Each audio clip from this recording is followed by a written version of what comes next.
What is up, everybody? This is Sebastian, or Seabass on Discord, and I'm here to answer the most popular question that we have in our Discord channel, which is, I just finished reading the core rulebook. What do I read next? And that's a great question because there are so many books, as you can see here, and depending on what kind of campaign that you're involved in, some of these books are going to be maybe a bit more useful than some of the others. So I'm going to try my best to tell you what unique mechanics or unique player choices that they have in each of these books to help you with your buying decision. So to start off, the core rulebook, what it gives you is it's going to give you the lore of the creation of the world, the lore of what the different clans feel about each other and how they operate within this setting. And then it's going to give you all the rules that you need to make your own character and to play the game. It's also going to give the game master some very basic NPCs that they can use, some templates that you can change them up with so that way they can fit whatever kind of story you're telling or what kind of setting your players are in. And it's also going to give you some optional rules for running different kinds of campaigns, but there is a very core experience that this game is going to expect from you, but at least from just the core rulebook, and that is a magistrate campaign. Magistrates in the setting are those who uphold the law, usually for a lord, but at the highest level, they're going to be somebody who upholds the law for the Emerald Office. And the Emerald Office is tasked with resolving interclan conflicts, resolving interclan crimes, and I believe collecting taxes as well, but I've never heard of anybody playing that kind of campaign.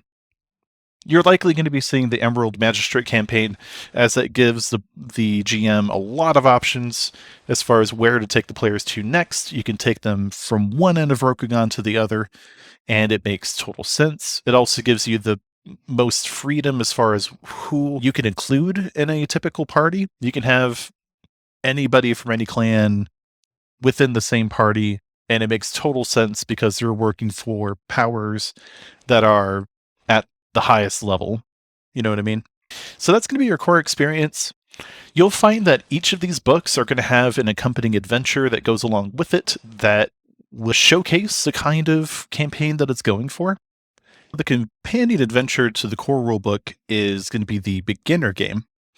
The beginner game, it is centered around some kind of tournament that your players will be involved in. It also comes with some pre-made characters that your players can take, and it's going to include almost all of the clan options in here. The Edge Studios website does have additional character options, so that way your players can choose to be from any clan.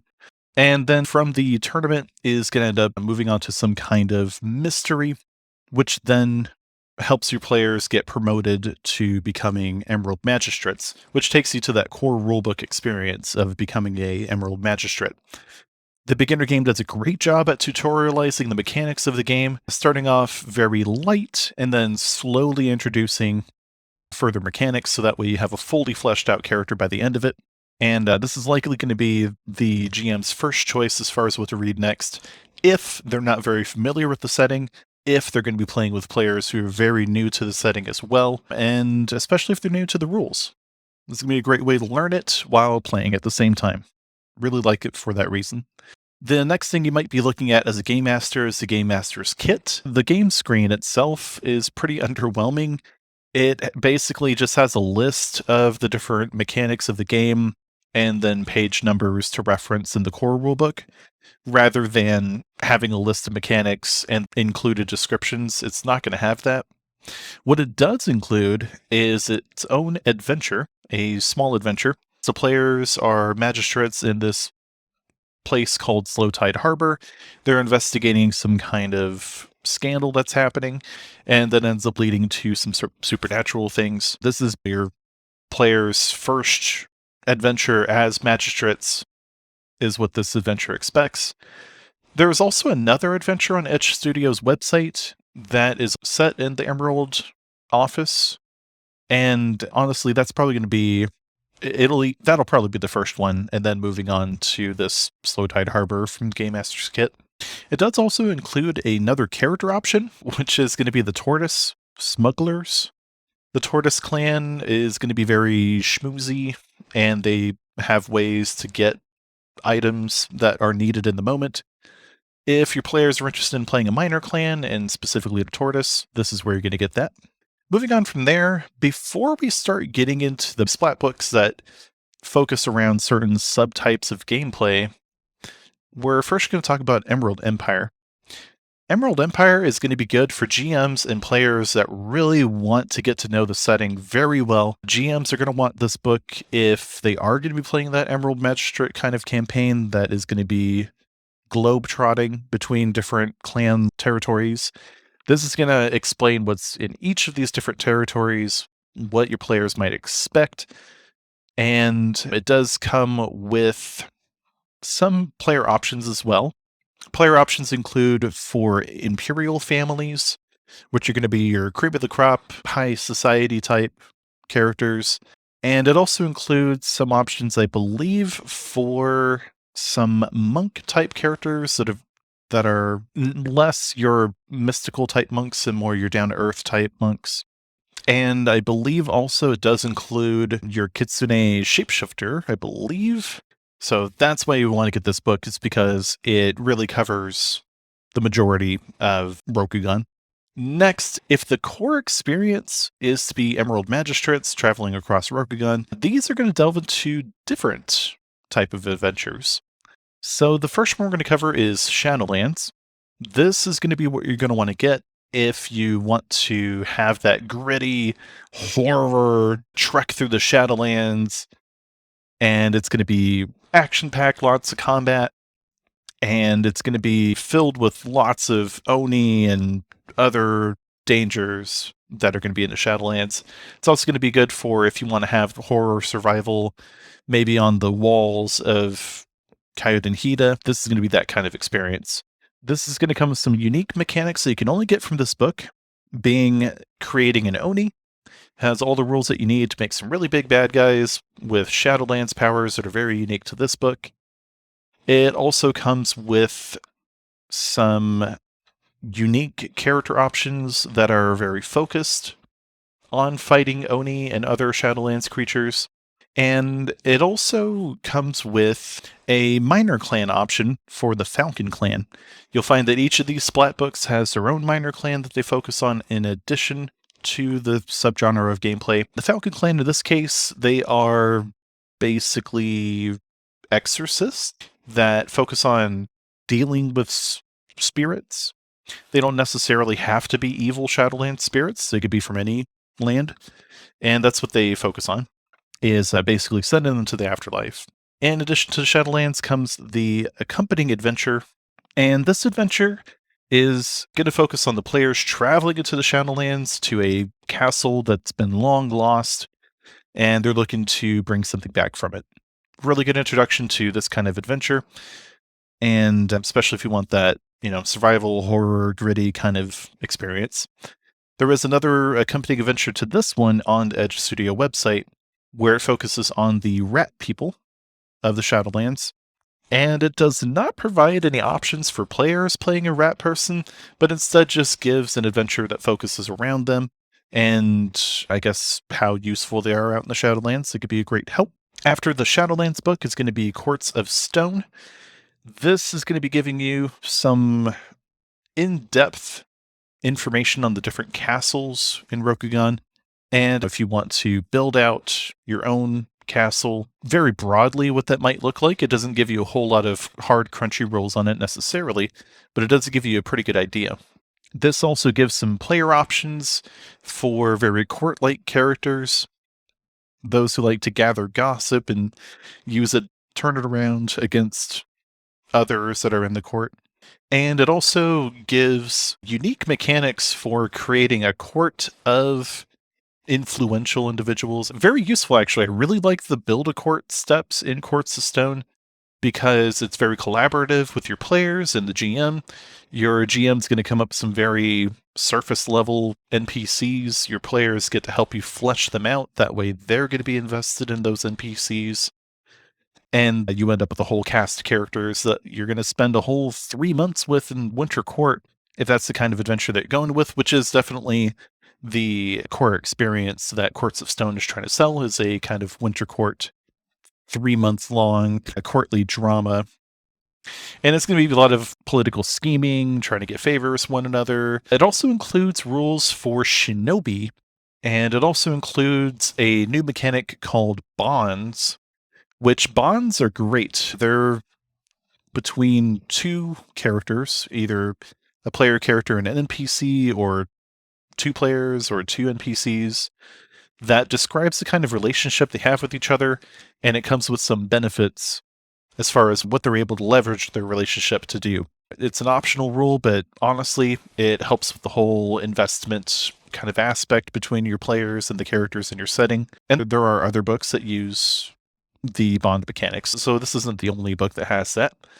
This also gives you access to the minor clan called the Deer Clan, which has been pretty divisive amongst the community. Their purpose is to basically be mystical matchmakers that bend destiny to their will.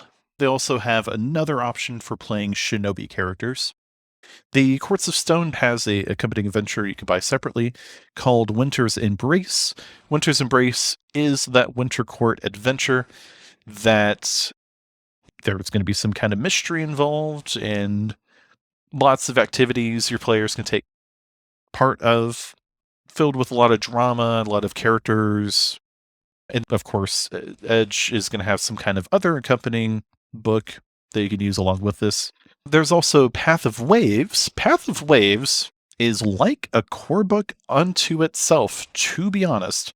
This is going to have its own character creation rules, and the reason for that is because this is going to be your Ronin campaign. This is going to be your I don't need no lord, I'm a self-reliant Ronin who's going to make their own way in this world. This book actually features rules for creating your own culture, your own school from scratch. And that also includes having foreign characters too.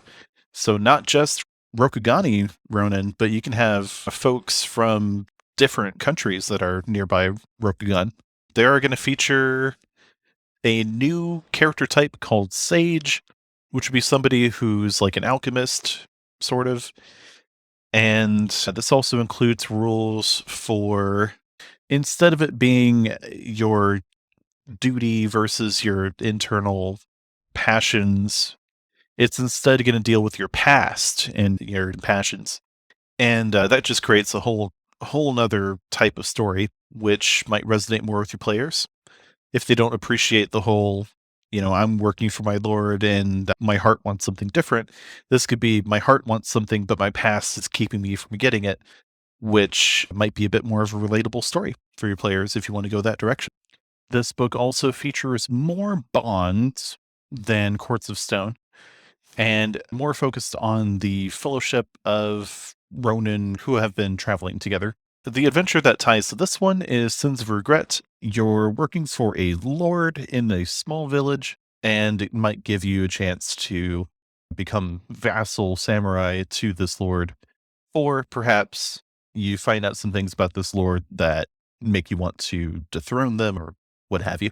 The Edge website also has an adventure called Cresting Waves, which is a collection of different encounters that could happen on the road, basically, as well as another adventure called The Highwayman, which was actually run at a convention. And it does come with some pre-made characters, some Ronin, as well as some foreign characters. Next is going to be Celestial Realms. This book is going to focus on a supernatural type campaign, focused more on the different spiritual realms. So this would be the realm of animal spirits, or the realm of torment, or the realm of honored ancestors. This is what this adventure is going to focus on, is the intrigue that can happen whenever these different spiritual realms start to overlap and clash. This also features unique character options for what's called a Void Shugenja. A Ishiken is what it's called here in this setting. This is going to have rules for void magic, which are called inversions, which really just turned this game on its head. Where your normal magic is very elemental based, the void magic is instead you're messing with the fabric of reality, basically. It's going to create some really gonzo options for your players, which can be really awesome if your GM is open to that kind of freedom, I suppose. It also gives you unique rules for magical weapons. The core rulebook touches on it a little bit, but the Celestial Realms goes into more depth, and it actually gives you a list of magical weapons that are specific to each clan, but you can kind of use as an idea to make your own if you wanted to. And this also gives you some rules for creating a cult or for creating some kind of religious organization within Rokugan. This gives you some background behind religion in this setting, and it gives you the tools that you need to create your own traditional religious sect, or a religious sect that might be against the grain. Blasphemy, in other words. The accompanying adventure is going to be Wheel of Judgment. Wheel of Judgment is pretty unique in the fact that this adventure is supposed to be used when your player characters die. You could use this adventure to send them through the spirit realms on a quest in order to potentially get their lives back, and then come back to their Emerald Magistrate campaign, I guess, or whatever you're going to be running for them. It also gives you some unique rules for what if your players want to be Oni in this setting. The adventure itself does not expect that your players are going to remain Oni after the adventure is done. However, I think you could take these rules and make it so. The Edge Studio website is going to have a supplement to this where your players basically work for what a Spirit Realm Magistrate would be. There's a law enforcement within the Spirit Realms that keeps everything in check, and this would give your players options on working under somebody like that, where they could be, I believe Ancient Spirits is some kind of player option for them, and they could use that to represent ancient minor clans that don't exist anymore, or something like that. After Celestial Realms, you're going to have Fields of Victory. Fields of Victory is going to focus on clan versus clan warfare. It has unique rules for mass combat that goes into much more depth than the core rulebook. It also gives you some additional options for terrain qualities, which are very useful. Fields of Victory also focuses on more martial type characters.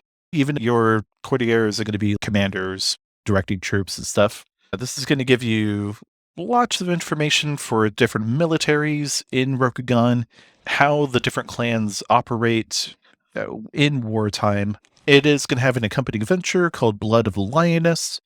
Blood of the Lioness puts players in the past during some kind of conflict, and they're going to have to play through the mass battle to solve some kind of mystery. The Etch Studios accompanying supplement to this adventure is going to have special rules for having characters that take on the duty or the passion of a previous character. What that means is you can have some kind of legacy character that once one adventure is done and the character is retired, you can start a new adventure with characters who still carry on that torch from their previous character. You can use it as a way to flesh out that heritage table, which you can find in the core rulebook. And I should say, too, each of these books do have their own heritage table that centers around that kind of gameplay and usually the kind of clan that it focuses on. So, for instance, Fields of Victory is very lion-based. You're going to have a heritage table for that. Courts of Stone, you're going to have a heritage table for the crane character. Shadowlands, heritage table for a crab-type character. And core rulebook, very generic. And then Path of Waves, I don't believe it has a heritage table. Instead, what it does have is a table for like a special item that only your character has. Maybe supernatural, may not be, but it's going to mean something to your character. It's going to be very special to them. I believe that's what that has instead of a heritage table. Then lastly, the newest book to come out, Writ of the Wilds. This is going to have your dragon heritage table, and it's also going to have some unique character options for non-human characters. This would be a bird person, a snake person, and other than that, it's going to give you a lot more backstory on the different cultures and different species of Rokugan. And it's going to be very focused on traveling through the mountains and through the forests. And to that effect, it gives you more conditions, getting sick or getting dehydrated, stuff like that, I believe. As a side note, there is a new product out from Edge Studios called Adventures in Rokugan. This uses the D&D 5th edition SRD rules, and that is going to be focused more on the mythological, high fantasy, monster slaying game. And it also has one of the unique benefits that Writ of the Wilds shares, where you can play non-human characters, except it is super expansive. There is a bunch of non-human options that you can play as. And they try to normalize it a bit more because this is a different take on the Rokugan setting where it's much more common to see these non-human type characters. You still have the option of playing it as though you're scared that people are going to treat you differently for being non-human, so you can still shapeshift into a human form or otherwise hide your non-human characteristics. But that game is going to be really fun if you don't want to learn a new system using these funny narrative dice that Legend of the Five Rings RPG has, and instead want to use your D20 D&D rules. It's also very flexible with its class options, which is basically taking the idea of these schools that you can see in L5R RPG and breaking it down into its individual parts. That way you can kind of mix and match to create the ideal school that you want to play in that way. So those are what the different books are about. I hope this gives you a better idea of what you want to buy now or what you want to put off for later. Again, just to kind of reiterate, you're going to want to think about what kind of campaign you're going to want to be playing in and then go from there. As a GM, bring up these different types of games. What do your players want to experience? They just want to do an Emerald Magistrate campaign because they're fresh to the setting and they want to learn about it? Do they want to deal with Shadowlands stuff? Do they want to have a more courtly drama intrigue type of game where character relationships matter? Do your players want to play a Ronin type campaign? They want to play that Samurai Champloo kind of game, or they want to play a game where they have to worry about where their next meal is going to come from and they have to do jobs in order to earn money so that way they can keep themselves fed. If they want to play a foreign character, somebody who represents their culture that they're from, or maybe they want to play a character of a different culture, the ways is going to be what you're looking for there. And maybe they want to play some kind of supernatural campaign, but they don't want it to be all about slaying the demons. Maybe they want it to be more about the different spirit realms, more of a political sense. Maybe they want to play a boots in the mud mass combat type of game. That's what Fields of Victory is going to be all about. And maybe they want to play a trek through the wilderness, dealing with different species, non-human creatures out there. Maybe they want to play somebody who's non-human. That's where Writ the Wilds is going to come in. Thank you very much for watching. Hopefully this answers your questions that you have. If not, ask me in the comments. I'll be sure to answer whatever other questions you might have about these books. If you have other questions about Legend of the Five Rings that you want answered, ask down below as well, because I can either point you towards another episode that we have of our Court Games podcast that might answer that question, or maybe you'll be sparking a new idea for another episode. What we're really interested in here at Court Games is lowering the barrier of entry for this fantastic setting that we all love, and helping you make the most of it. So help us help you. We're very interested. We love to talk, so we'll talk to you soon.